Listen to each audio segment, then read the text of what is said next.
అటు తర్వాత అతని యజమానుని భార్య యోసేపు మీద కన్ను వేసి తనతో శయనించమని చెప్పాను.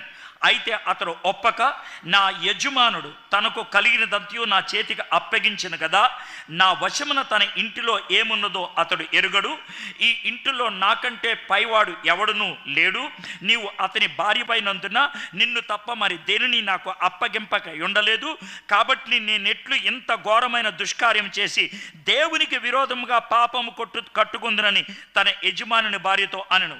దినదినము ఆమె యోసేపుతో మాట్లాడుచుండెను కానీ అతడు ఆమెతో శయనించుటకైనను ఆమెతో ఉండుటకైనను ఆమె మాట వినువాడు కాడు. అట్లుండగా ఒకనాడు అతడు తన పని మీద ఇంట్లోకి వెళ్ళినప్పుడు ఇంటి మనుషుల్లో ఎవరునూ అక్కడ లేరు. అప్పుడు ఆమె అతని వస్త్రం పట్టుకొని తనతో శయనింపమని చెప్పగా అతడు తన వస్త్రమును ఆమె చేతిలో విడిచిపెట్టి తప్పించుకొని బయటకు